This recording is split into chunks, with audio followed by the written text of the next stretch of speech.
Don't be heavy. Makazimbisa iyo zimdancehall. That's why SHORKSTAN.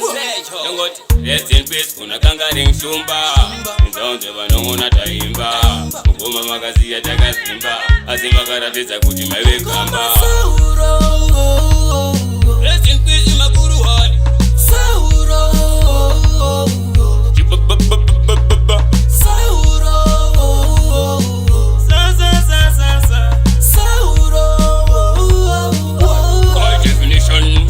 Kure kwamaenda zvatibaya moyo. Arisei kokoko ndatitongai moyo. Mburise imi vamutu kuti tingaite sei zira ndeyatenzi. Isusu tiri wai mwari vapandomufuti makataura mangoma ndimemoridzi ende isusu hatibate midzi vamwe paisa nechechi asi vatasi.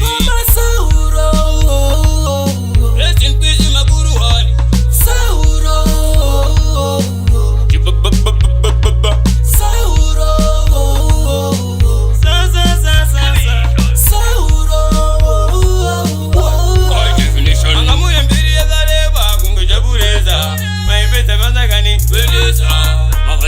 My chief executive and the woody is to take a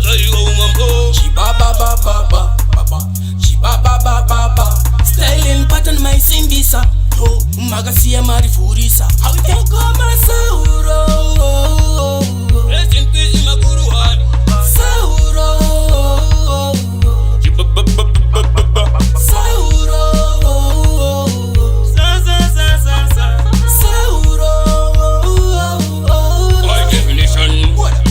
Kwamaenda zvatibaya moyo. Arisei kokoko ndatitongai moyo. Mburise imi vamutu kuti tingaite sei zira ndeyatenzi. Isusu tiri wai mwari vapandomufuti makataura mangoma ndimemoridzi ende isusu hatibate midzi vamwe paisa nechechi asi vatasi.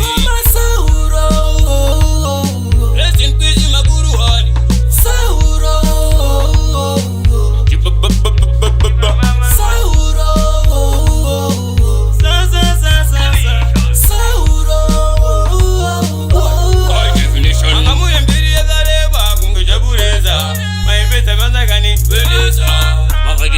My chief executive and the woody is to take a